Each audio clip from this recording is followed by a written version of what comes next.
So, good morning, everyone. My name is Josephine, and I am working in Professor Johan's lab, as it was already said by Adrien before. We are working on single crystal formation through microfluidics, but we are not alone on this project. We are also working with the group of Benoît Skate from ULB and also with Secoya. What we are using to obtain our crystallization is the ray drop. So you already heard a lot about this yesterday, so I will not explain that much how it's working. But what I will explain is that we have we have a double emulsion. Yeah, we have double emulsions that are made of 3 different phases. We have a continuous phase composed by an aqueous phase. We have the shell phase after that, which is composed by a resin, a polymethacrylate resin, and ethyl acetate to dilute this resin so that it can be less viscous. And we also add a small amount of photoinitiator to this shell phase. And finally, we have the core phase, which is here inside of our little droplets. And those droplets, we irradiate them via UV light to obtain solid microcapsules. Indeed, thanks to the photoinitiator that we have here into our liquid shell, we can induce polymerization of our polymethacrylate to obtain solid microcapsules. And what was already done before is that some solutes were added into the liquid core to see if it was possible to obtain crystallization. Indeed, it was possible to obtain different single crystals of different molecules and components. It was possible to obtain single crystals of salts, amino acids, and proteins, and it was already showed yesterday by Johan Wouters. Today, I will expose which are the different perspectives of this work. I'm working on 4 of them in our lab, but today I will present one of them, which is the characterization of the shell. And why are we interested about doing this characterization? It is because we would like to understand a little bit more how it is possible to obtain the crystallization inside of our capsules. Indeed, if we have crystallization in our capsules, it is because we can have some events that allow this nucleation and crystal growth. Here we have a solvent, the solvent that can transfer from the outside of the capsule to the inside of the inside of the capsule, or from the inside of the capsule to the outside of the capsule, so that we can have difference in the concentration of our molecule of interest to have its crystallization, or a difference of its solubility. What was our hypothesis to obtain this crystallization? Is that we have some pores that exist through the shell, allowing the transport of the solvent through this shell. So we can have, if we recover our capsules inside of a collection bath composed by an anti-solvent, the solvent that can pass through the capsules from the exterior of the capsule to the inside of them. And so we can have a decrease of the solubility of our molecule of interest to obtain its nucleation and then crystal growth. The other possibility is that we recover our capsules in the air, and so we can have the transfer of our solution from the capsules to the inside of them, and then we can have an increase of the concentration of our molecule of interest to have its crystallization. And how will we do to be to know if we have pores or not on the shell of our capsules? We will do some characterization that consists in electronic microscopy, so scanning electron microscopy and transmission electron microscopy. This will allow us to obtain images of our capsules and to have information about the size and the morphological feature of our capsules. Also, we will do some BET measurements. Those measurements will allow us to see if we have, to have the information of the obtention of pores in our capsules, in our shell, and so we will have an information about the specific surface of the shell and the volume and the size of the pore, if there exists. We will first characterize the capsules that were done in the work that was published before, but after that we will screen several parameters to see if they have any impact on the characteristics of our shell, if they can increase the amount of pores or their volume, or if they do not allow the obtention of any pore on our shells. So first, what did we do is that we did an optical microscopy measurement of our cells, of our capsule, sorry. So we saw via this image that it seems that we do not see any pores. It's not that interesting to see if we have pore or not, because the resolution is not high enough to see them. So after that, we did a SEM measurement, so a scanning electron microscopy image of our capsules. What we saw is that the capsule seems to have a surface which is kind of homogeneous. It seems that we do not see like this any pore through the capsules, through the shell of the capsule. We can see some cracks, but those cracks are due to the fact that we needed to break the capsule to observe it on the microscope. And then we try to zoom a little bit more on the shell to see if we can see some more pores. We did several pictures, and as we can see here, again, it seems that we do not observe any pore. But via those images, we can have other informations. Those informations are the size of the capsules and the thickness of the shell. We can have here a capsule which is of 265 micrometer. This is perfectly on the average of the capsules that we measured this day. They were all in between 263 and 270 micrometers, and the thickness of the shell that we had are in between 22 and 25 micrometers. So the capsule that we obtained were all the same size and had the same thickness of the pore. And then our question after this image was, if here it seems that we do not observe any pore, are we supposed to see them via a SEM measurement? We did research in the literature, and apparently here is one example, but lots of images exist. In the literature, when a capsule is said to be non-porous, we cannot see any pore via SEM measurements. But when a capsule is said to be porous, we can see, as here, that there are some pore through the shell. But we wanted to do another kind of image to be sure that we do not have any pore through this shell.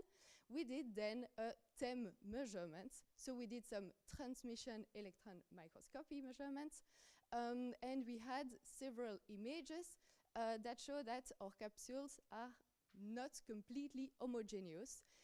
Here are some preliminary data, so I need to do some more experiments to be completely sure of our results. But what we can see here is that we obtain different zones of different contrasts, and we put the hypothesis that the lighter zones can correspond to pores, and the darker zones are the non-porous material. When we look at this material, it seems to be not that homogeneous. We have pores that can have different kind of sizes. We have here a lighter zone which is of 25 nanometer as a diameter, and here another one of 12 nanometer of a diameter. And yes, by those, if it happened that those are rightly pores, it can explain the fact that we have the solution, the solvent that can diffuse through those shells. If those lighter zones are not pores, how can we explain that we have the transfer of the solvent through the shell? So one of the possibility is that we can have some pervaporation through the shell, and so we can have a partial vaporization of our solvent, and this can diffuse through the shell from the inside to the exterior, or on the opposite, from the exterior of this capsule to the inside of them. If you have some more expertise on of those kinds of transfer, we will be glad to discuss about this with you. Thank you for your attention. If you have any question, I will try to answer to them. Thank you.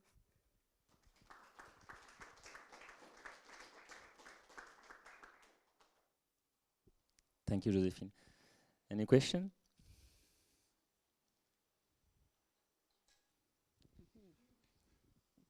Thank you, Josephine. Very interesting. I was wondering if your hypothesis that there are some pores in your membrane is justified. Could you think that it could be possible to vary the porosity to, in fact, study the diffusion properties linked to these porosity properties? Yes, definitely. That's possible to have different size of the pores, and this is what they did here. When we add a solvent with the resin, this solvent can act as is it called? I think a porous solvent, and so it allowed to obtain pores in our shell. Also, what I saw in the literature, but we didn't try it yet, is that if we have a mixture of different monomers to obtain at the end a polymer, we can also try to change and the characteristics of our polymer to obtain pores or not. Thank you. Thank you.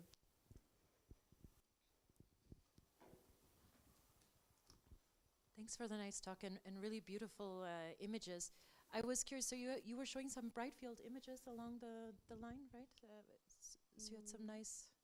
This? Yeah, or is this still from the SEM? This is from the SEM, because it says optical microscopy, so then I was curious. Oh, sorry. Because you say optical microscopy, so... yes, sorry, the optical microscopy, yeah. Oh yeah, this one. So it's only here. Have you thought of, is it possible to fluorescently label these materials and then maybe to do some other type of imaging through them? Mm-hmm. I don't know if a light sheet method or something would enable you to see more into your structures in the hydrated form. Yeah, that's a good idea. We didn't try it yet, but definitely we can have a look to define which kind of experiment will give us the best results. Thank you. Yeah. Okay. Thank you.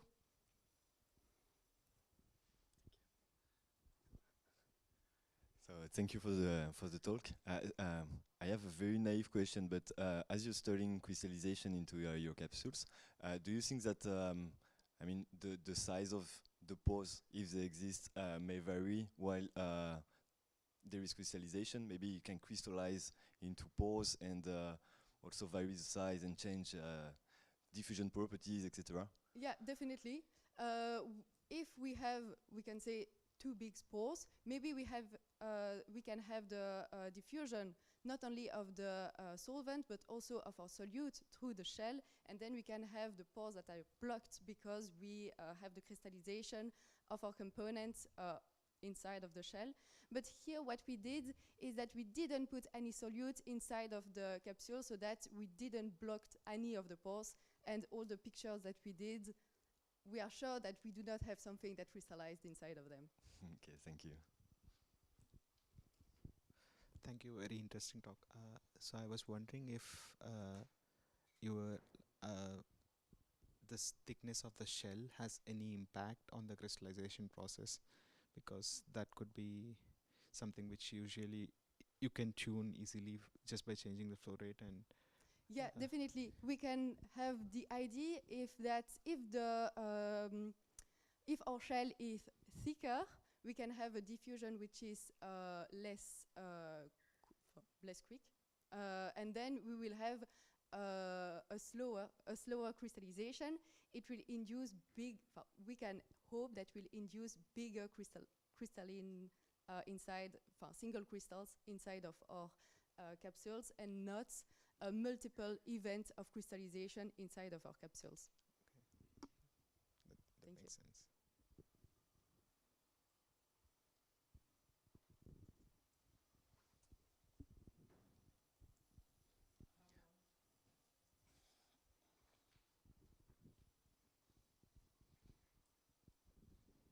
Hello.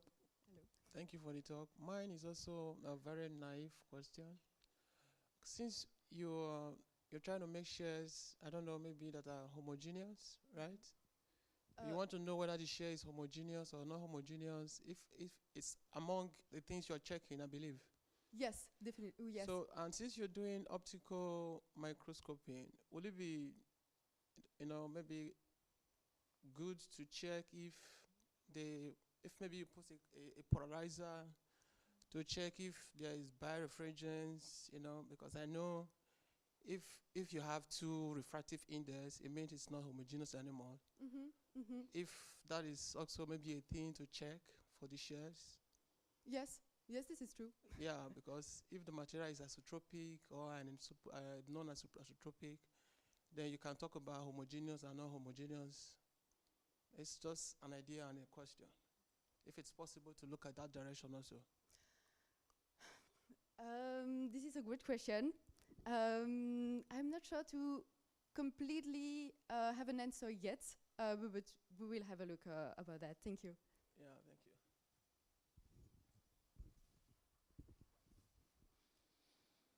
Okay, thanks again, Josephine. Thank you.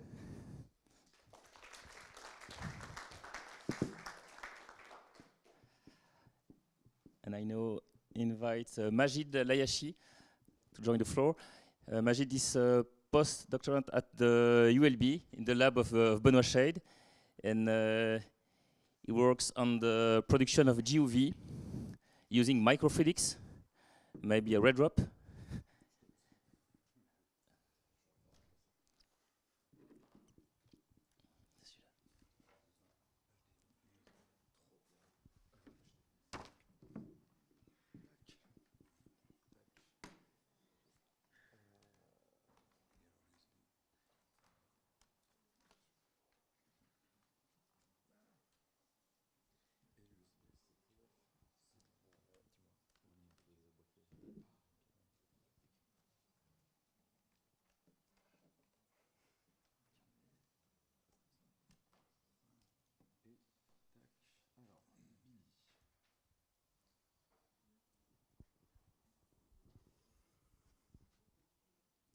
Oh, trop bien, merci beaucoup. Et on va pas faire un pointeur.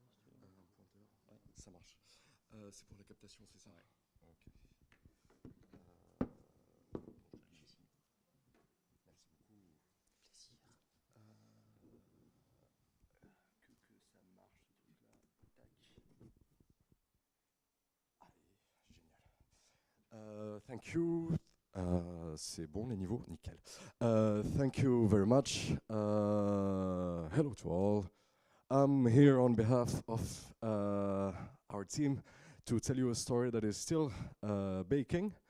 We're working currently with Benoit Shade at the TIPS lab of ULB and Hasna Oumat and Eni Valkanier from the EMNS from ULB too, a chemistry lab, on vesicles. And today I'm try to tell you a little bit about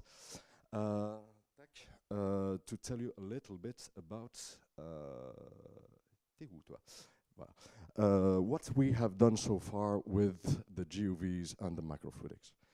The outline is here. Typically, why we are interested in GUVs, how we're planning to do them, create them, and what we've been doing so far. A point of context is then interesting here. Let's say that the starting block of the story will be the living cell.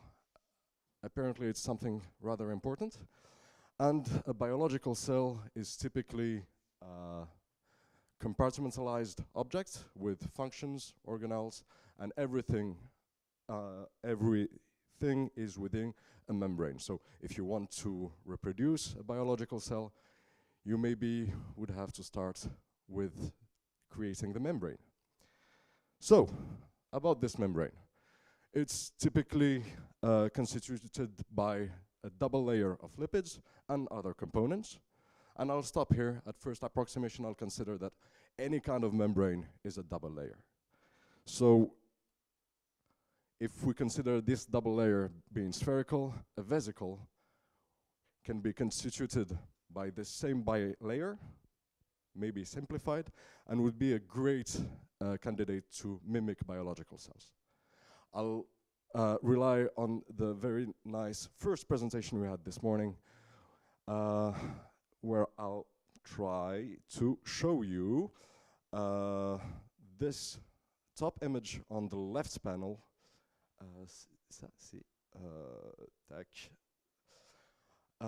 Is the fluorescence image of the extract of a larva embryo, and trying to synthesize GUVs and binding them with the specific molecules, you can recreate 3D tissues based on these GUVs. So you can also create biomimetic 3D tissues using GUV, and this is not the only application you can imagine. This is also, merci.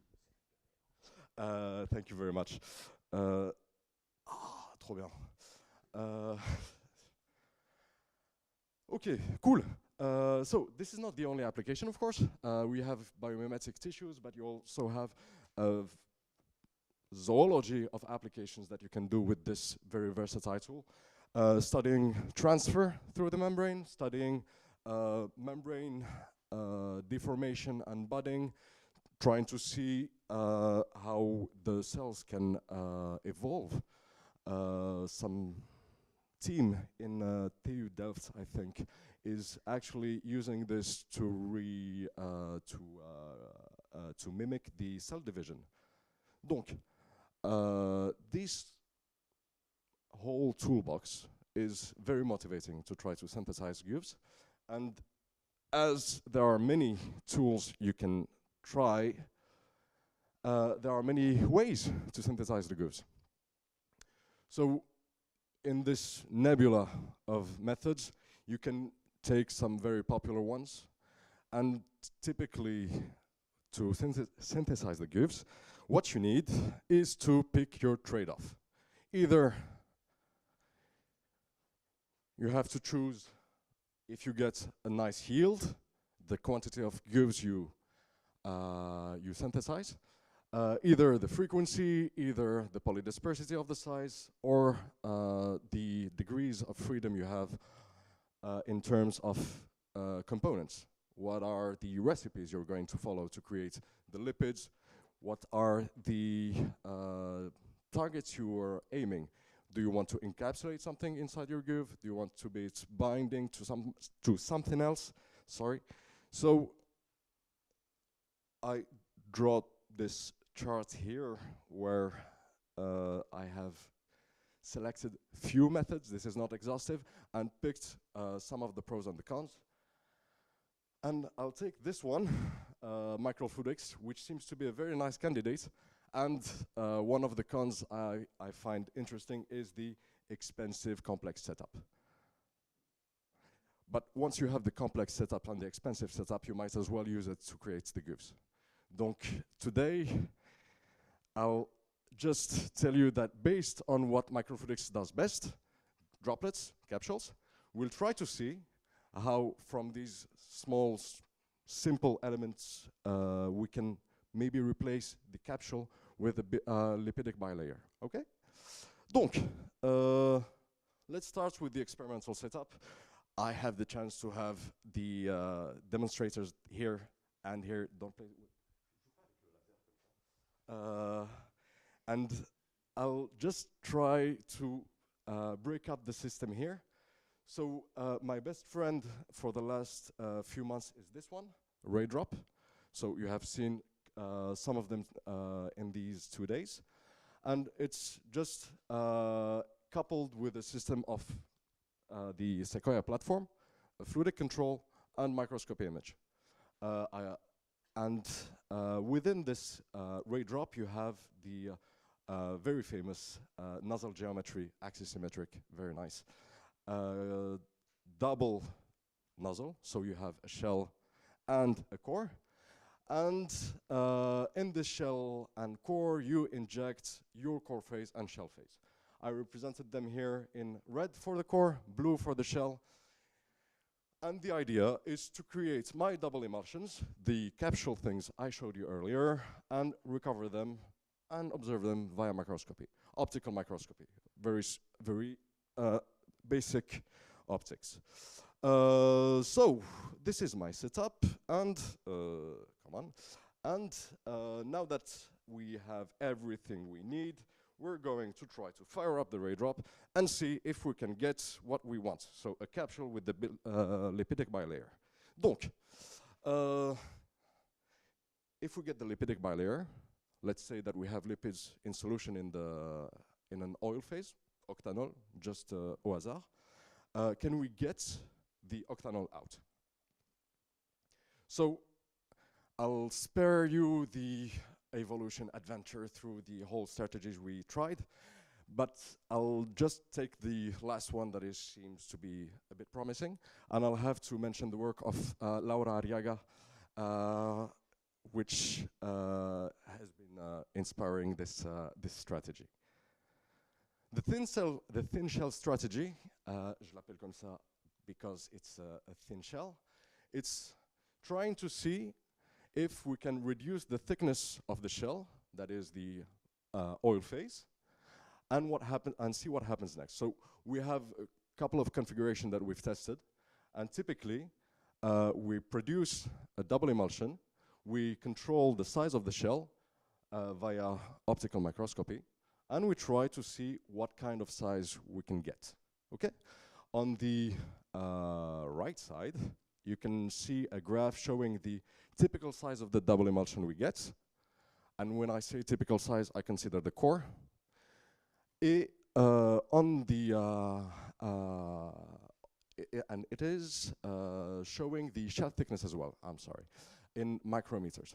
So depending on the total flow rate I apply in this specific geometry, and of course playing with the ratio of the flow rate of the shell, the core, and stuff, I can make the shell thinner to reach around 2 microns. Okay, 2 microns, this is optical measurements, there are errors, c'est pas grave. We can see next what we'll do. We tried with a dummy emulsion, just oil around water in water with surfactant. Now we're gonna complexify the method a bit and we'll add lipids in solution in the oil phase. Okay? We'll keep the surfactant, we'll add some glucose or sucrose in the aqueous phase. And this is a bit anticipating the application with the GUVs, right? And what you see here is just a compilation of the thickness measurements we've made as a ratio with the typical core and versus the flow rates applied. It's just to see if fluidically we're on the safe zone. I'm a bit paranoid. When I add something to my system, I try to see if it changes much, because you never know with lipids, okay? Donc, now that we see that fluidically we're on the safe zone, we're going to try to see if we can transfer this into GUVs, or let's say proto-GUVs for now, okay? Let's first take our double emulsion with the thin shell, no lipids involved. And let's see what happens. So what you see here is a time lapse. Is a time lapse. I should have watched this video before. A time lapse of thin shell emulsion with no lipids, and you see that within tens of seconds, puff, collapse, nothing left. On the other hand, we introduce the lipids, and we observe in the same configuration. And what you're going to see, it lasts longer. This is cool. Et en plus, you see the shades and difference of optical index. Et poof, you have what seems to be the dewetting of the oil phase that is happening pseudo-spontaneously. No, we triggered it, but we'll get back to this later. You, or maybe I, forgot to mention that this is via a microscope, so we're watching objects from below. Expect the droplet to be on top. So we're looking, you're looking at the system from in the vertical orientation. Donc, first of all, let's say that we have the double emulsion. Okay, très bien. We can produce them at 3 kilohertz. This is just to give you an idea about the rate we apply. And the typical size is 60 microns in diameter. And the dewetting you just witnessed there is out on the order of the minutes, let's say, from tenths of seconds to hundreds of seconds. You can see that the distribution of the size is rather narrow. This is to tackle the argument of polydispersity of some methods of GUV synthesis. And the little droplets of octanol that remains, actually you can remove it by transferring your dewetted objects to another medium or just shaking the thing. It's a droplet of octanol that is less dense than water, so it will eventually float. About the dewetting, we can see, for example, that the medium can influence this phenomena depending on the contents of surfactant. Pardon, je suis désolé. Oula, pardon. Oh, yo, yo, yo, yo.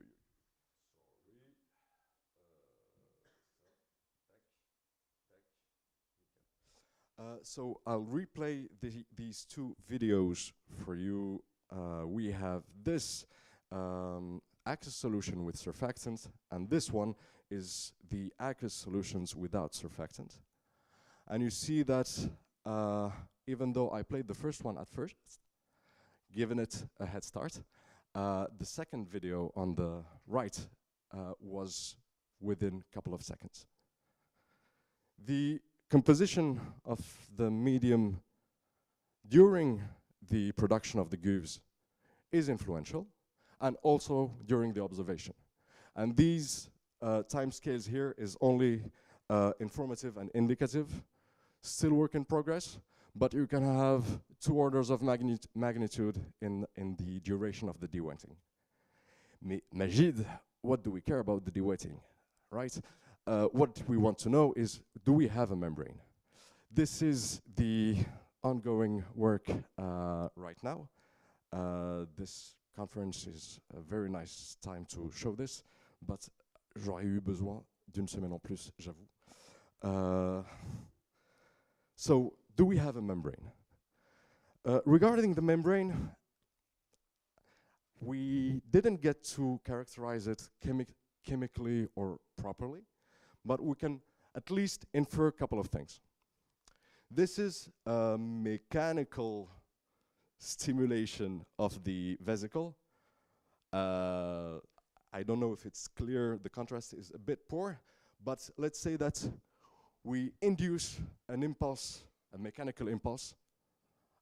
I hit the sample holder with a stick, and you see that we have a membrane.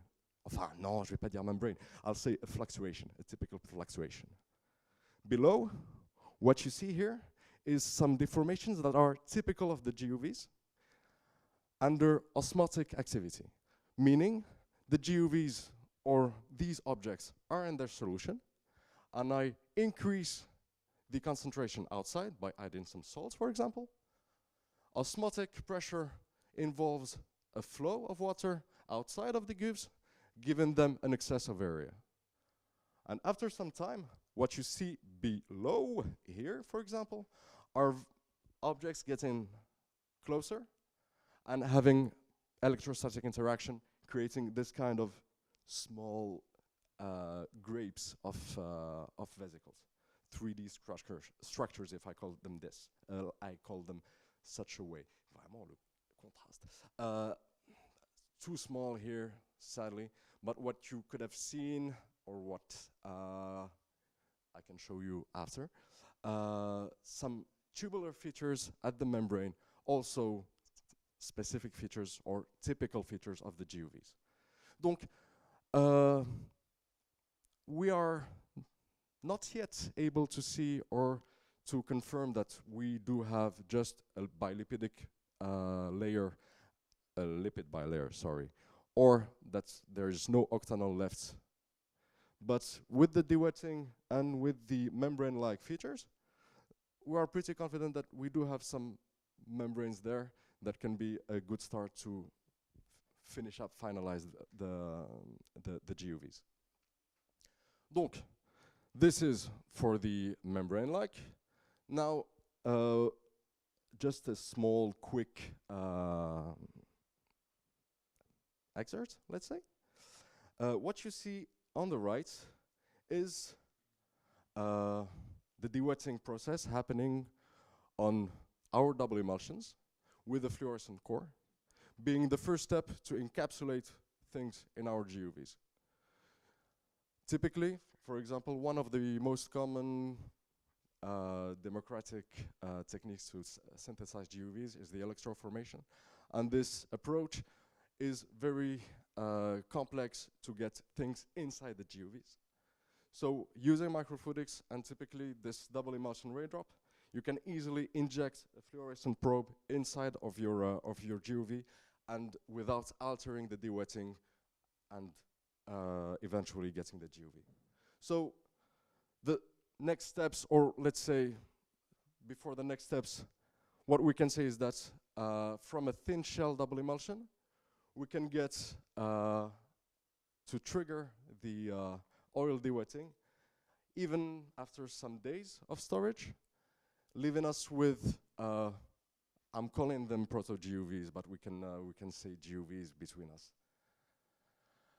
Showing some features rather interesting and capable of encapsulating a fluorescent core.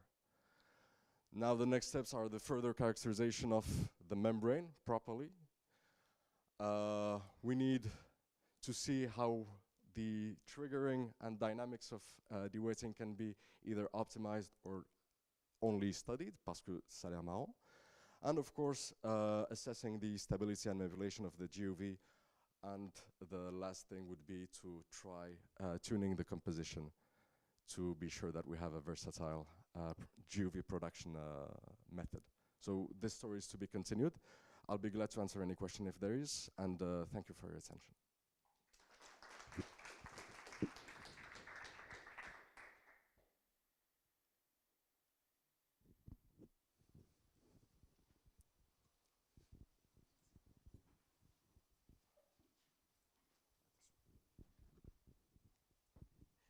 Thank you. It's really interesting. The first thing which I really like is that you could control the dewetting up to orders of minutes from tens of seconds. So my question is about the dewetting. Could you make the time span longer by changing the oil phase or something? Like, is there any influence on something else other than just the surfactants? How longer? How much longer? 10 minutes. 10 minutes? Oh, I was going to go for 4 days. If you I'm not bragging. It's just that what I mentioned quickly and very, very quickly is that the triggering of the dewetting happens during a dilution step of my suspension of double emulsions. Okay. So I'll dare go back to this this very precise timeline here, and if I can change from 10 to 1,000 seconds span of the dewetting characteristic time by playing on the surfactants, there is this part here of the dilution that gives you maybe some kind of extra degree of freedom, meaning to give you an idea, there is in this zone here, if I take one volume of my suspension, put it in the equivalent volume of another medium to dilute it. Then we'll have to increase the time span, let's say multiply it by 5. These are preliminary numbers, okay? En fait, diluting, helps to remove the octanol and desaturates the medium of the octanol, the oil phase. So it helps de-wetting the shells. So the more you dilute, the better it is. If you don't dilute it, how long is it stable? So far as stable, it's parce que le weekend, 5 days. Okay, that's great actually. 5 days without the fluorescent core. The fluorescent core is still on. Is still waiting probe for the 5th day. Yeah, that's good. Okay. Yeah. Thank you. You're very welcome. I have a couple of questions. Thank you for the talk. I had the feeling that one of the key features for a GUV producing method would be robustness and reliability, especially when you start to encapsulate some expensive material. You want to have something which is robust from time to time. You want also to be able to encapsulate as little as possible, not having to commit too much material. How do you feel this technology fits within all the others that you mentioned? Short answer. You can adapt this technology to manipulating hundreds of microliters today for the shell phase, for example. Depending on the injection loops you use, and depending on the stability of the fluidic apparatus, you can perhaps go down to tens of microliters. Typically, the experiments we've run so far, we work with chemists, and when we first started working, we were talking about 3 milliliters worth of solution of lipids, and they weren't very happy about that. You know the price of the lipids. So when we came with the injection loop, thank you guys. This reduced the volume of lipids, which made it much more easy to make long-term experimental campaigns. Typically, with 50 microliters, I have a run of 20 minutes and gather 5 to 6 samples, diluted double emulsions, and this is actually not very time-consuming, right? If I say that within an hour I have a batch of vesicles or proto-vesicles that wait for the de-wetting on a time span of a week, I guess c'est rentable, quoi. Enfin, comparé à l'électroformation, compared to electroformation, it's a good deal. It's worth it. And I know that Eniel Valcanier is working on transmembrane transport. The structures that she make, are they introduced at the generation, or do you first form the GUVs and then you add to the lipids the supramolecular receptors? You're asking physicists this kind of question. I'll talk under your control, Hasna. We'll try to create the GUVs first, and then the nanopores can be added in a second step. Is this right, or I missed the... Actually, it will depend on the transporter. So if the transporter is like hydrophilic, it shouldn't be very hydrophilic. But there is a limit. So if it is, if it includes in that limit, we can introduce after forming GUVs. And if it is not, if it is lipophilic, and if we are adding after forming GUVs, it has to cross the water solvent outside. So we should introduce before forming GUVs, that kind of. It depends on the transporter. So That's another reason for having something which is very efficient, material efficient, if you have to exactly, to add it from the this get-go. is encompassed in the last step of tuning the composition to have something very, very versatile and Great, thank you very much. you're very welcome.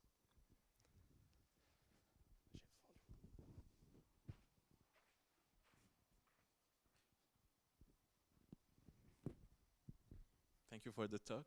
I have just one question. One of the approaches, so in, I think if not mistaken, some microfluidics papers, when you create one approach to create the GUVs, so basically you do the droplets and afterwards you increase the residence time inside the chip in order to activate or let's say force the separation between octanol and let's say the GUV to be. What do you think about this this approach? Did you try it, or why you didn't like follow the same trend? Let's say. I have a backup slide. I have a backup slide especially for this. This is one alternative separation strategy that we first tried. It's the microfluidic shearing. So it's not residency per se, it's not in waiting for the duetting to happen through confinement in the Z direction. And this is actually based on this kind of literature. And when I arrived, the colleagues have developed a microfluidic chip allowing this separation and encouraging this separation. So just to give you an idea of how it looks like, this is it. Donc you have a double emulsion going through some kind of un pH, a toll zone, and separating the octanol from the rest of the thing. But trying to rationalize how I can optimize this part, playing on the thickness, I realized that it's gonna be geometry dependent. So you'll have at some point a thin enough shell for this geometry not to be efficient anymore. So why not try creating thin shells at first and then see what happens. This is where you get the Laura Arriaga work on the thin shell de-wetting to get the GUVs, and this is where the ray drop is very nice for this, that you can control this thickness finely enough to have this phenomenon. I have a question about the shell, the thickness of the shell. What is the best strategy you found to reduce the size of this shell? It is a specific nozzle that you printed, because at ULB they have this printer, so they can make custom nozzle if they want. This is a typical resin nozzle, a 3070 double emulsion nozzle. The injection nozzle is the same as the commercial one? Okay. When we first started, we were going through some alternatives, using the counter nozzle, using some specific stuff. Mais en fait, using a simple nozzle and tuning some parameters fluidically, increasing the response time to have a stable approach and not increasing the flow rate but decreasing it, allows you to go really low in the flow rates of the shell and the pressure of the shell, and not disrupt the capillary bridge of the octanol between the two aqueous phases. Okay, so it's not a specific geometry; it's a standard geometry, but you fine-tune the flow rates to obtain this. A specific geometry can maybe yield better results, surely.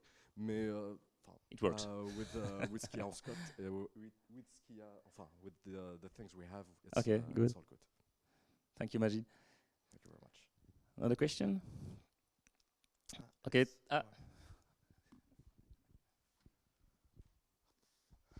Yeah, I have a question. In our courses in biology, we thought that some cells have like with their cell wall, like two lipidic membranes, sprayed by peptidoglycans or you mean things like that. two lipidic membranes that are concentric? C'est ça? Yes, like one above. Multilamellar. Yes. Okay. And do you think that with another emulsion type, we can manage to create and to simulate two types membranes. Double emulsion in a double emulsion, c'est ça? Yeah, something like okay. that. So you double emulsificate first, you de-wet, and then you double emulsificate the GUV. Yes, could be like possible in stable few seconds to have these two. J'avoue, nice. This is maybe something that will. See, for example, j'avoue, je parle d'électroformation. I'll mention electroformation because there, depending on the protocol you follow, you can have multilamellar objects. Here, let's say that if in the hypothesis that we have a unilamellar object after proper characterization, a double emulsion can be maybe a solution, but maybe there would be a better way to do it instead of just going 2 times through the same circuit. I haven't yet characterized the yield, the rate of de-wetting. I just take a dilution of the suspension, so this is still needs to be known to see if it's worth going the same time. Let's say if you have a 70% de-wetting rate that is successful, 70 on the first stage, 70 on the second stage, then the yield goes down a bit. Questions are to be asked. Thank you. Thank you again, Majid. Thank you. We'll now have a short coffee break, and then we'll have the last presentation by Léon. Thank you.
And we will now have the last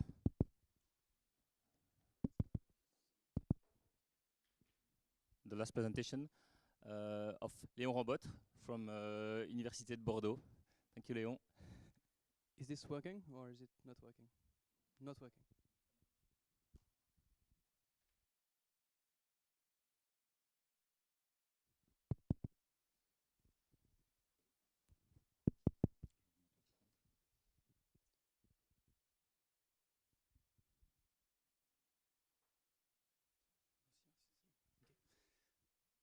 Okay, thank you. Thanks, Adrien, for allowing me to present some of my work today and the work more generally of my lab. So I come from two labs in Bordeaux. I work with Jean-Christophe Barret, which is specialized in droplet microfluidics, and Pierre Nassois, who is a biophysicist, and we study tissue physics inside alginate capsules. So I need first to apologize, maybe, because I might be advertising for another encapsulation technique, but it's completely different. Okay, it's not a competitor. So, and I will come back to the ray drop at the end. Okay. So just a quick introduction on 3D biology and what we are interested in general. So almost everything we know on biology, cell biology, we've learned through 2D experiments where we put cells in plastic dishes and we study how they grow. We study everything we want to study, but most of what we know came from 2D experiments. Now, since a decade or so, 2 decades, there's a new trend in biology, which is 3D biology, where we are gonna allow the cells to self-assemble in 3D, like they would do in our body, actually, because you're not a flat surface. So I'm gonna speak about two main kind of 3D biological models. We have the spheroids, which are usually formed of simple cells, cancer cells, and just one cell type. These things is just a cell ball, doesn't produce anything. It doesn't have any complex metabolism, just a cell ball. And then we have the organoids, which are usually formed from stem cells or from cells we take from patients. And these are highly functional cell assemblies, and you can have organoids of brain cells, kidney cells, lung cells, whatever you like. So I might interchange the two terms today because it's not so important for what I'm gonna say, but in the mind of a biologist, it's super important to make the distinction. So when we hear about microfluidics and organoids in general, the main thing we have in mind is organ on chips. So this is not what I'm gonna tell you about today, but I just wanted to mention this technology because it's quite nice. So the idea is to have your traditional PGMS microfluidic chip and grow cells inside. And since you grow them in a chip, you can also flow culture medium and perform some complex tasks inside the chip and have this kind of vascularized tissue, which is very close to what you would have in your body. So this is artificial blood vessels. And since we have good microfabrication techniques in microfluidics, we can also engineer complex surfaces, complex substrates, grow cells on top of the substrate, and allow the cells to recapitulate structures we would have in the body. So this is like a pseudo-intestine on a chip, okay? But just to simplify things, it's just you take some PGMS, you take some cells, you put the two together, that's an organ on a chip, and then you can elaborate on whatever you like to do. But what we do in the lab is we use microfluidics not to produce these very complex, very engineered tissues. We use microfluidics to allow the cells to self-assemble. And our scope is to do this at a very high throughput. Instead of having one model on the chip, we have plenty, thousands, hundreds of thousands, and then we want to measure statistical parameters on these self-assembled tissues. So for high throughput characterization of spheroids organoids, there's 3 things you need to know at a high throughput. That's the production, then the sorting, because when you produce at such a high throughput, of course, there's going to be heterogeneity, all the samples are not the same. So ideally, you want to do this at a high throughput, but it's fine if it's lower than the production throughput, because you don't want to, you're going to discard some of the cells. And the final is the fine analysis, and then what you are really interested in is more analyzing plenty of samples. Doesn't matter if it's fast or slow, but you just want to analyze plenty. So I'm going to focus on the 2 first parts here. And I'm not going to need a lot of physics background today, but just a show a few nice videos. So the encapsulation technique we use is not a nice embedded quasi-static model of dripping mode. What we use is kind of a rough jet. So we flow fluids super fast in a microfluidic chip, which is in the air.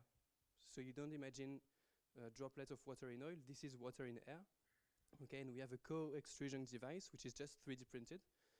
And what we flow is alginate as a shell and water or culture medium as a core with cells inside.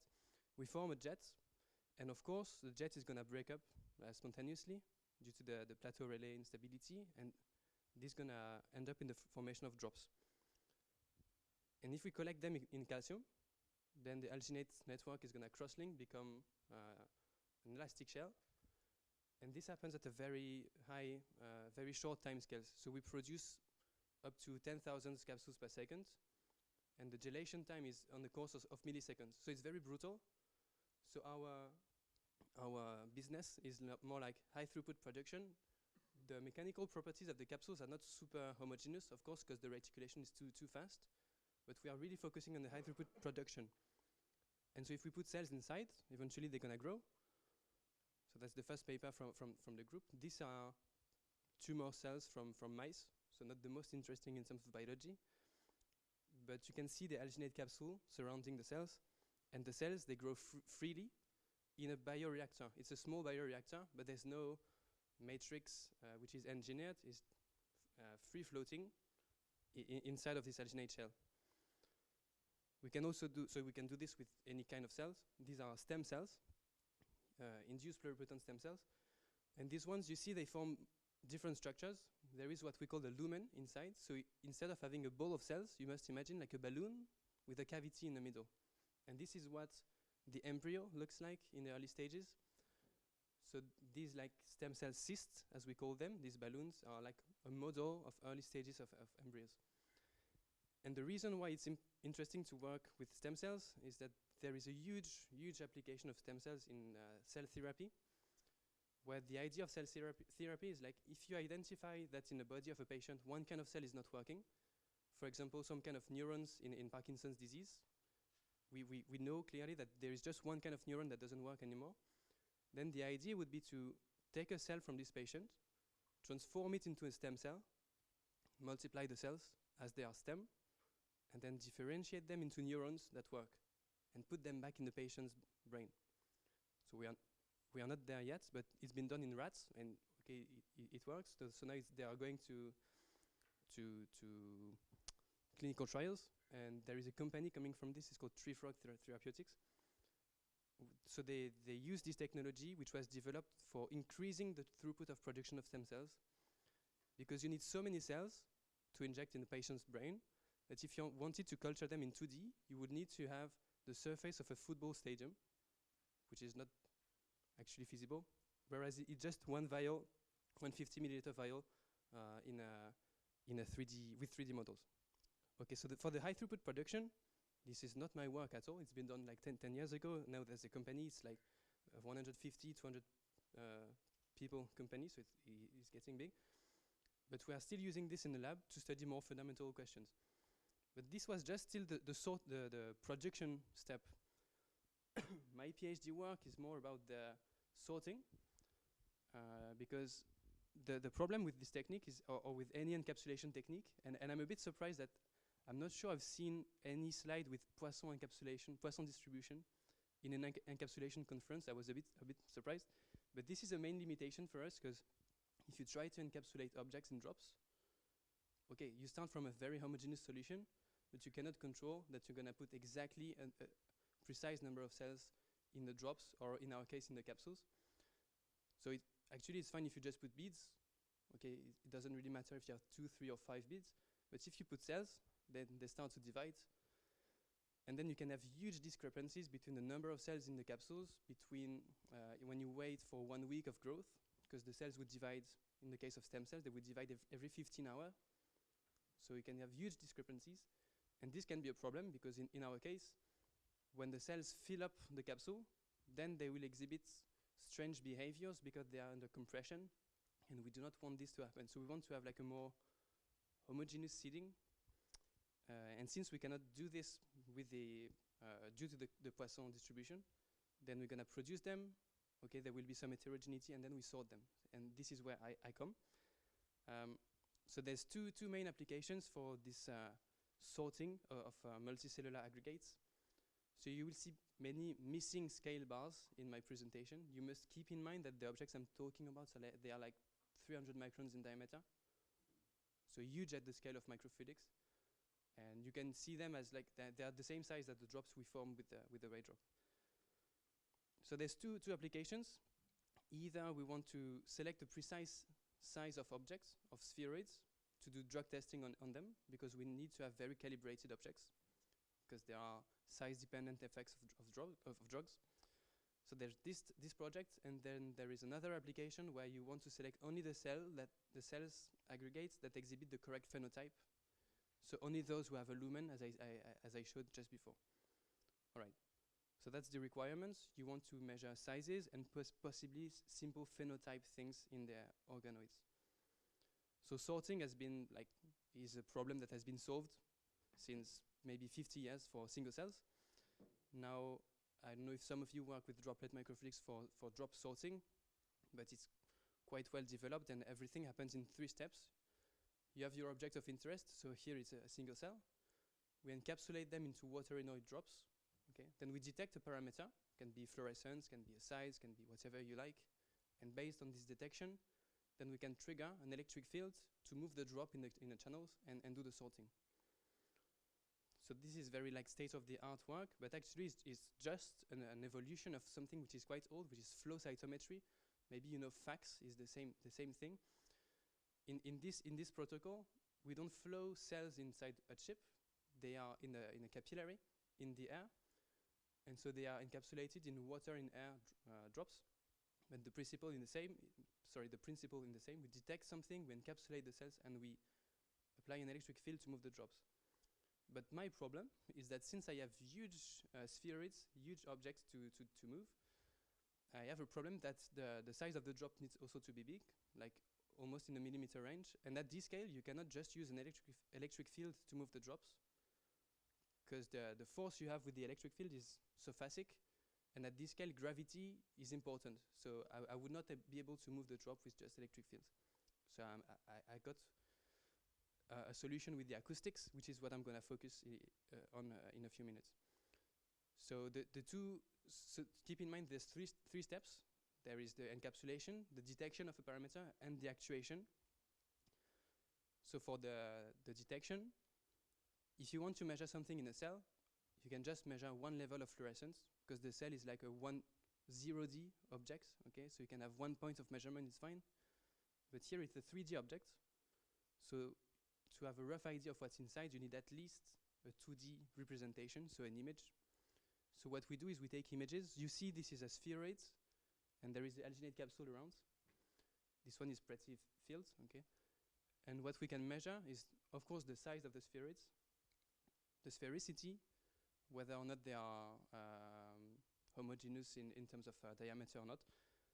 And this allows us to measure, okay, the size parameter is fine, but we cannot discriminate between something which has a lumen or something which doesn't have a lumen, because, okay, they are equally round. That's what you see on the right. So the purple ones, the pink ones are organoids with a lumen.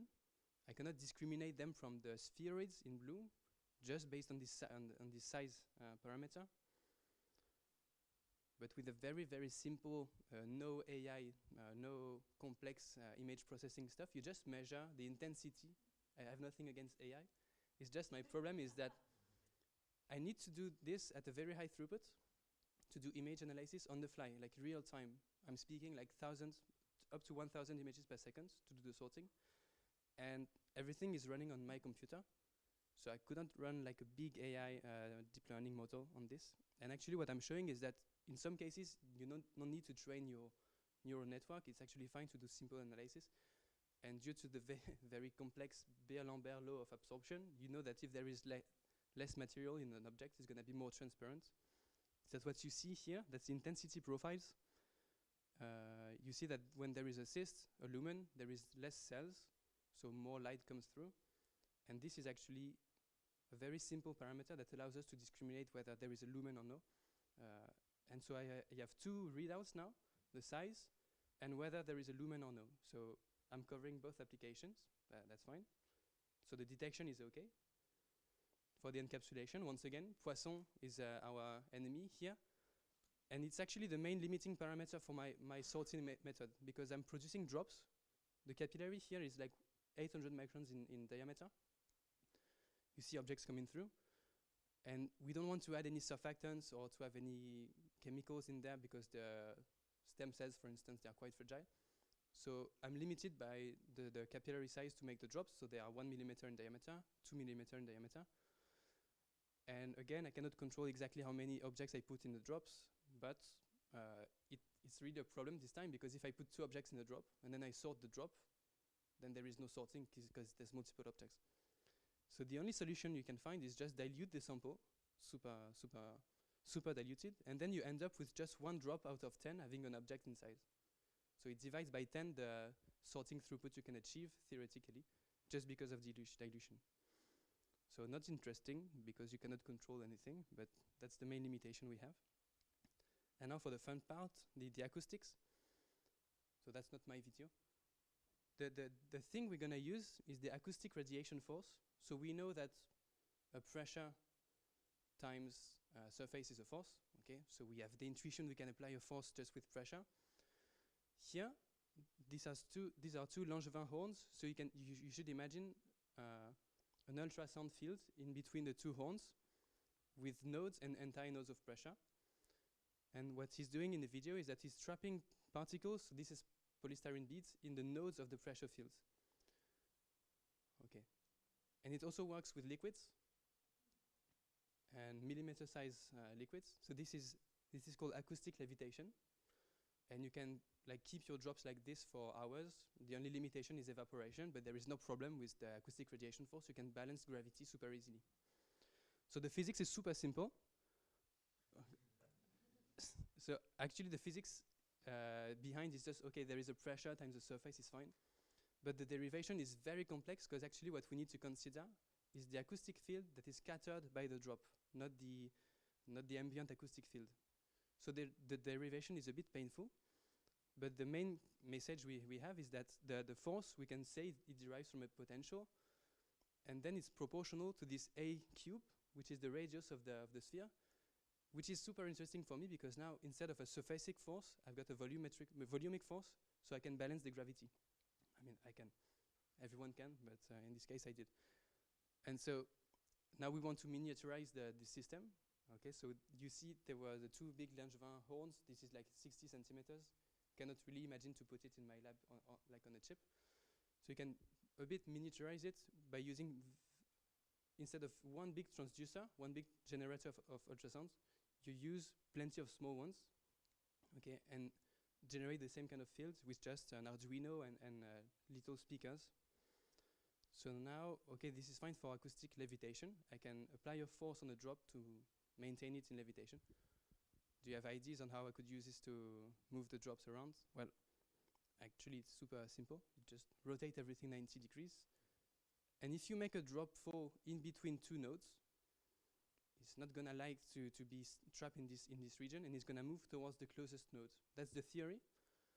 Actually, the force you apply on a drop also depends on the radius of the drop, because of this scattering problem. And so the size of the drop really influences whether the drop's gonna move towards a node or an anti-node. So that was not super easy to compute. And the problem is you cannot really see what happens, because you cannot see the acoustic field. So to place the transducers with respect to my capillary is not super easy. So very little optics here. Actually, you can see an acoustic field, and this is very nice, I think. This is again, so I'm always using very simple physics laws, except the radiation force, but this I didn't do myself. But here, so there is the Schnell-Descartes law. Okay, you know that if there is a gradient of refractive index, light can be bent.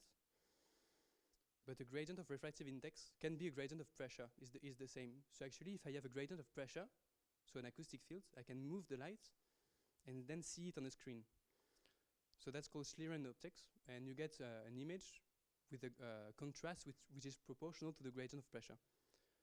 And so here, what I'm showing here is the jet, the jets we use to clean the microscope. So it's just cold air, and you can see actually cold air with this technique, but it's just air in air. So I think it's quite impressive. And you can also see a drop which is falling. So I think it's quite dim here, but you can see regions where there are bright regions and dark regions. This is the acoustic field. And here in this context, the drop is not doing what I want her to do. It's splitting in two. But if I set up everything correctly, this is a nicer image of the acoustic field.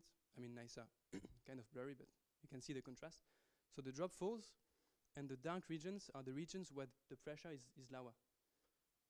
Okay, so if I plot the trajectory of the drop, I can see that it really glides into like a slider, which is the minimum pressure field line. Okay, so we can try to put numbers in this, and in the end, the force I'm applying with this system is roughly half the gravity, which is why, okay, I knew I would get the order of the gravity because I can do levitation, but in the other direction was not super evident.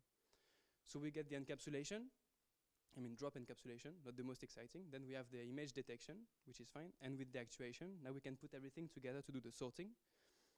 And once everything is independently optimized, then it's quite easy to do the sorting and to say, here on the top, you can see from my starting samples, I've got a huge heterogeneity of sizes, and I kind of managed to narrow it down to a narrower range of diameters. Of course, there's a limitation that since I'm just taking one image of a 3D object, then the measurement of the volume is not perfect because it's not a perfect sphere. Okay, that's why it's not perfectly sharp distribution. And so I like the images yesterday of the initial ray drop before it was all nicely packaged in like this, because this is kind of what it looks like now in my lab. So tubings everywhere, like small motors to shake my samples. And so this is a capillary where I flow the organoids. See on my computer is the images of the organoids being detected. And you can see if you look closely, so you look at the drops or in the containers behind at the bottom, but you can see some drops are getting moved to one side or the other. So the maximum throughput we can reach is like 10 drops per second in this case, which is way below the production throughput, which is many thousands per second. There's not much I can do to optimize this. The limitation is mostly due to the size of the drops.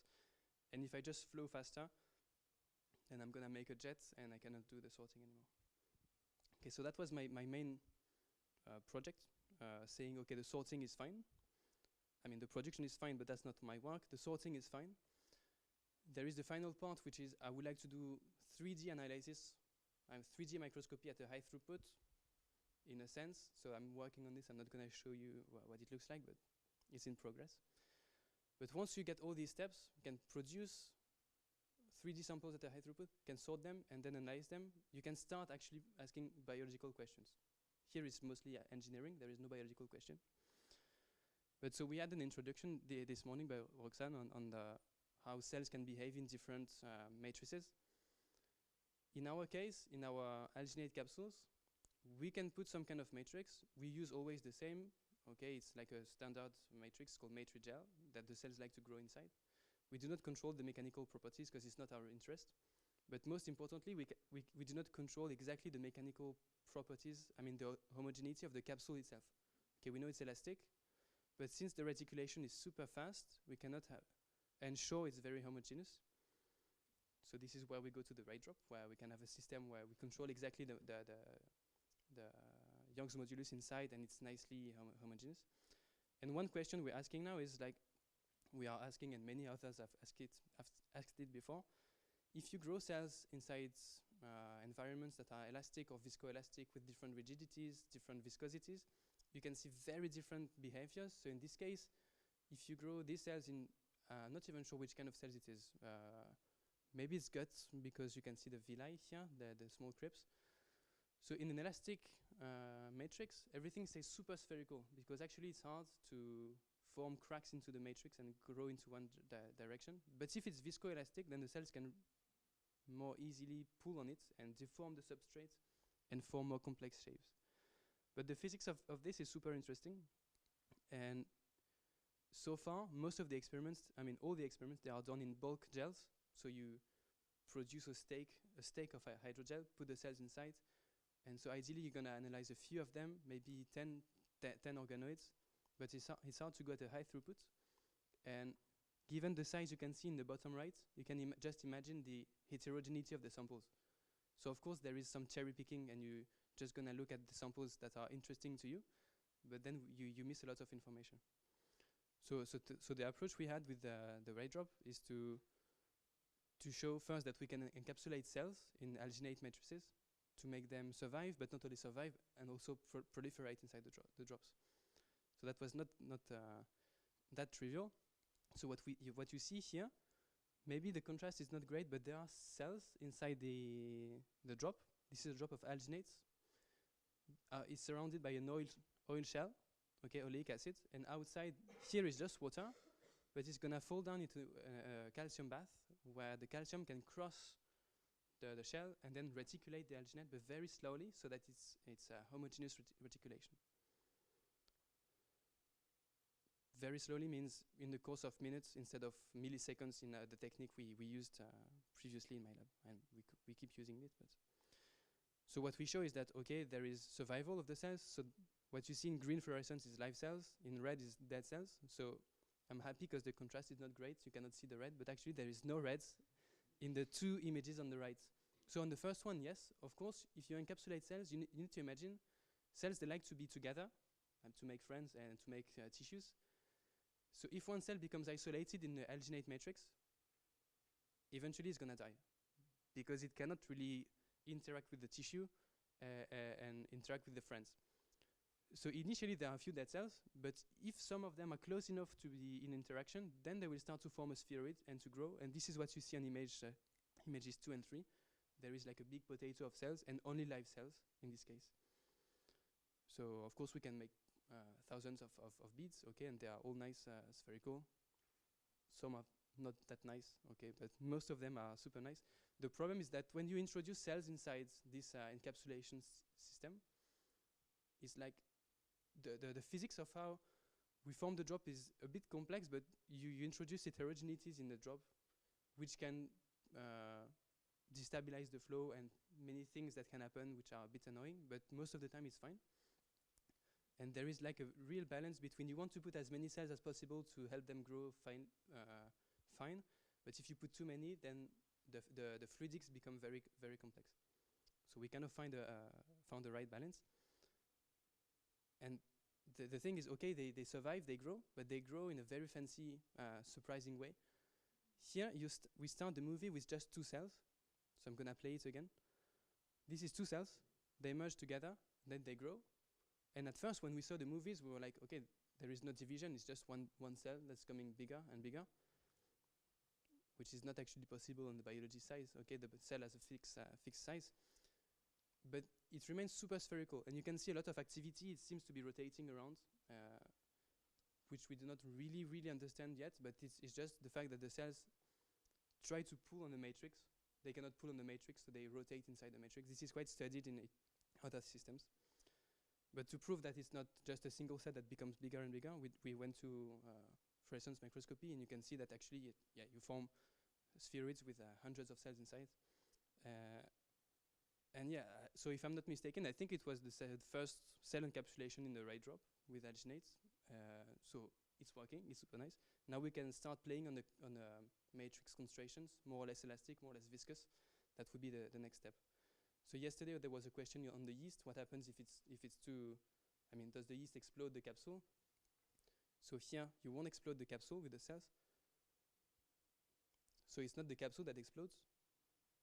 But if you wait for super long time, this is over the course of 10 days, it seems that it's the spheroids that explode for a reason that is still surprising for us. But in the early stages, you have complete, nice growth. And there is also a lot of physics in this, which is kind of interesting because the growth of tissues in compression is not very understood. All right, so that was the conclusion. I would like to thank everyone from the labs, from Secoya also. And I know there are a lot of drop aficionados here, and this is a drop falling in a too intense acoustic field. So this is definitely not something I would like to do with cells inside, of course. I could go to jail, I think, putting biological materials everywhere. Okay, so thank you. Thanks in particular all the ray drop guys and girls who came to Bordeaux a few times to perform the experiments. Now that I did the trip in the other direction, I realize it's a bit tiring. But in the end, it worked. So yeah, thanks all. And thank you.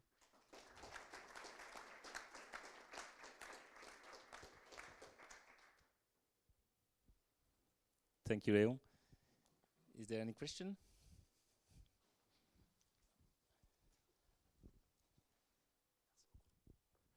Thank you very much for the presentation. Very nice. Is there, two-part question, is there a minimal number of cells needed to grow an organoid inside an alginate sphere? And when you tested with the yeast, slide 23, the beginning of the video shows radius variation. What is it due to, or is it important? So the first question is there a minimum number of cells? So the minimum number is like greater than 1, because if you have just 1, then it's not gonna be happy. That's what I was trying to say here. They need to be at least 2. Ideally, if there are 10, I mean, the more they are, the happier they are. But then it's the fluidics that's a bit annoying. But at least 2. But we also saw examples of single cells growing, but it's very rare. I mean, usually they would die. So second question. So I didn't show yeast stuff here. It's just mammalian cells here. And you say there's variation of radius? Yeah. When you encapsulate in alginates, maybe the slide after. So that's just a zoom in inside the alginate drop. Okay. But and okay, this one? So this is also mammalian cells. Okay, sorry, why? And so there is variation of radius of the beads, you say? Mm-hmm. So that's like a deswelling, probably. So if you put cells in just pure alginates, they will die. They will die because there would be a huge osmotic shock. I mean, they have a nice physiological condition. They need to have a specific osmolarity inside and outside. And just pure alginate is like water to them, so they would just explode and die. So here we added plenty of monomers. So we add sorbitol inside the alginates, which is something we also do with our other encapsulation technique. And possibly it's a bit too concentrated, and then water goes out. Okay. Oh, wow.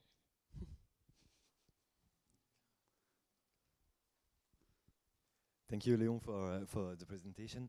I had a question regarding the poisson law. Yes. And how you can get rid of it, like using fluidic techniques. I don't know, but yes. you know, using sorting methods before encapsulating the cells into your droplets. So I think you read the paper. I mean, it's from White. It says beating poisson. No. Yeah, this one also. I read some papers using inertial microfluidics to organize trains of objects. So if you control exactly the spacing between the cells, then it's fine. Is that something that you have tried? So it's not something I've tried, because actually already keeping the cells alive in a chip, I mean, for the encapsulation is something I didn't want to combine the difficulties, you know, double chip. Actually, it could work. It's plenty of work, because you start from a solution of cells, which is not super homogeneous. I mean, some cells, you try to detach them from each other, but some will stay aggregated. So you have bigger objects than others. So the optimization, I think, is huge. It would definitely work, but the optimization is huge. So that's for the poisson, for the encapsulation of cells. Actually, I found maybe it's easier just to sort afterwards. You produce the capsules, then you sort to just keep the ones that are nice, rather than optimizing the production. Yeah, but it was also on the sorting strategy. For the sorting, okay. So for the sorting, that's a bigger problem, because all the things you've seen, it's inertial microfluidics, where you have zigzags, and then you control the spacing between two objects. So this works fine with cells, but here I'm using objects which are like 300-400 microns in diameter. So actually I would need huge chips to generate accelerations that are on the range of what I would need to get. So I kind of tried, but yeah, it's just the phase parameter. I mean, the phase space is huge, so you need to test too many parameters, and Okay.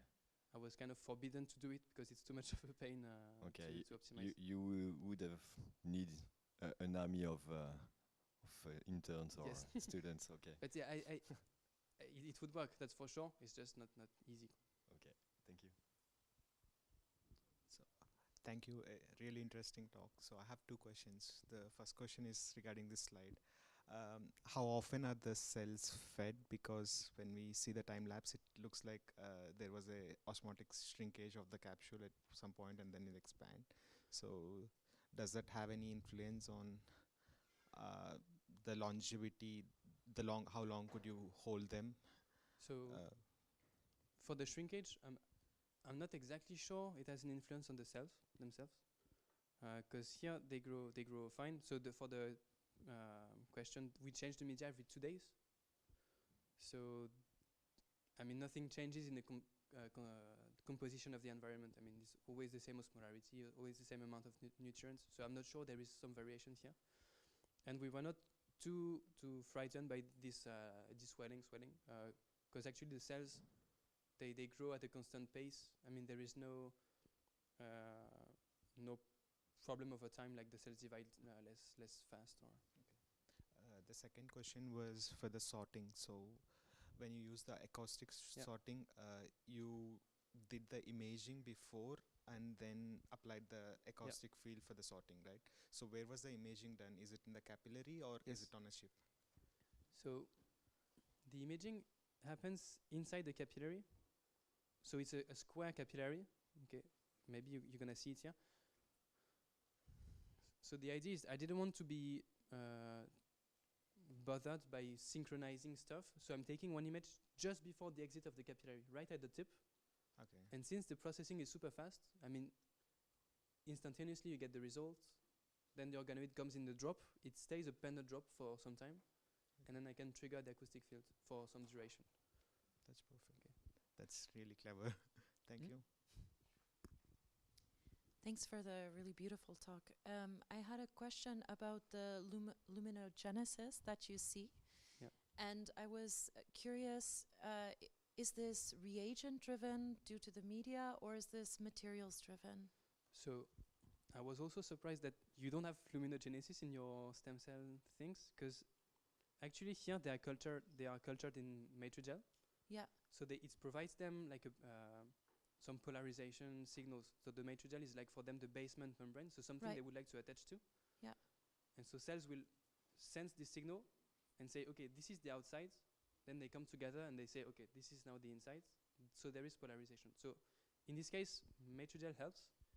But actually, if you culture these cells, the stem cells in bioreactors, they are freely suspended. They would also form lumens, except they are less nice, a bit irregular. This one is, I would not say perfectly spherical, but you get a monolayer of cells. It's quite round. Okay, it's super symmetrical in all directions, but it's ubiquitous in these cells. They will always form a lumen, unless you start with a very high concentration of cells. So if they do not have the possibility to say, okay, this is outside, this is inside, and they are already packed, they cannot pump fluid inside to form the lumen. So depending on the cell concentration, initial concentration, here we start from like 4, 5, up to 10 cells. I was curious, what is the further downstream effect on your differentiations if you use these cells that are already having lumens? Is there what is known about this? Or are they just not used?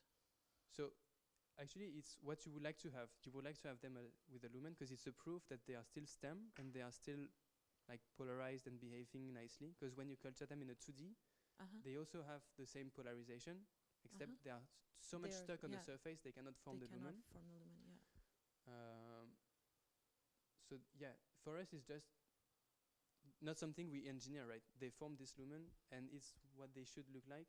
It's more like if they have no lumen, then we say maybe they are starting to differentiate. It can be like a mesenchymal transition, for instance. They become like a different kind of cell type. And these ones, we could not put them in a patient's brain, for instance. So yeah, sure. So that's not our work, that's the company's work, but that's the goal. Okay, thank you.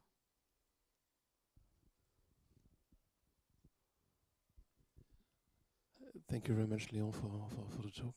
I have maybe a very stupid question, but you try to increase the lateral force compared to the gravitational force. Have you considered reducing the gravitational force? Being in Bordeaux, you could imagine having the elliptic fly parabolic flights or just basically having the whole setup being slowly falling over time, slowly accelerating. Okay. So ideally, we like to do this in sterile conditions. So it means everything needs to be inside the hood.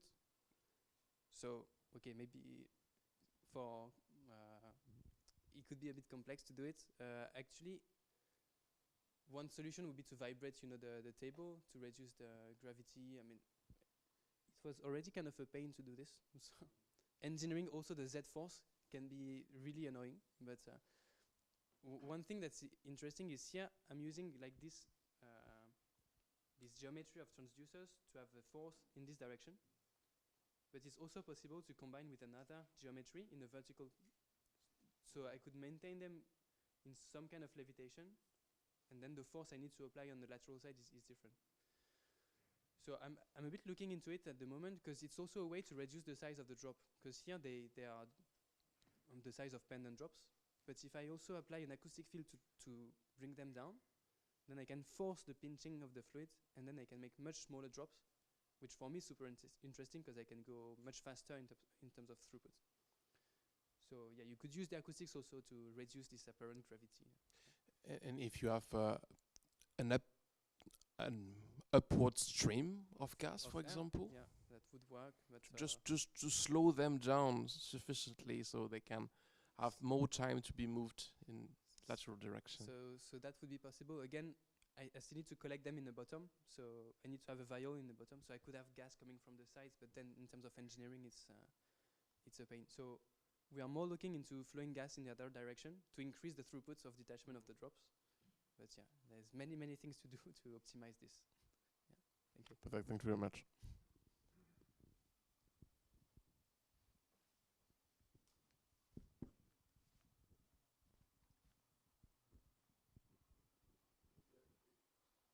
Somehow related, if you take slide 4 and you speak about very high frequency of generation, more than 1 kilohertz, I'm wondering if you have any strategy to avoid collision at the impact on the bath, because droplet being slowed down by the bath, they should collide and coalesce, right? So that was a big problem they have in the start. So here I didn't mention polydispersity, but you can tell that since it's instability driven, all the capsules are not the same size. Okay, so we already have heterogeneity, but they also had an additional heterogeneity because they were coalescence even during the detachment. There's a regime of beads on a string, then they would coalesce, and we would have huge capsules, small capsules, even before they enter the bath. So actually here the alginate is charged, and we apply an electric field right at the tip of the, right where the jet is breaking. So we do like electro dispersion. So instead of having one nice jet, actually it's a bit of a mess. There is droplets going everywhere in a cone, like the Taylor cone. And so we collect drops like this. So since they are charged, they repel each other, and then it's fine. Very clever. Okay, thank you.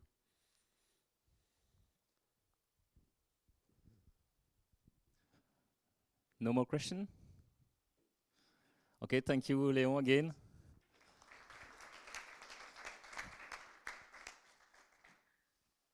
So it was our last talk.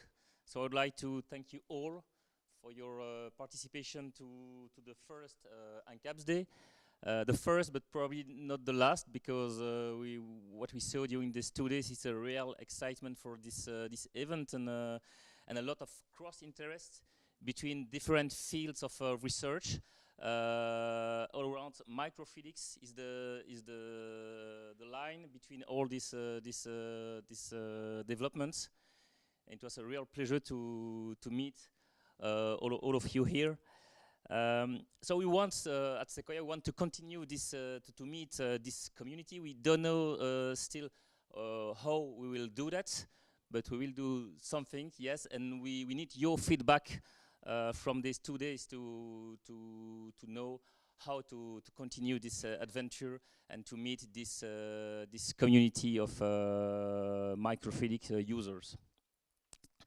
And again, I want to thank you all for your participation, and a special thank to the speakers, and a special thank to the guest speaker.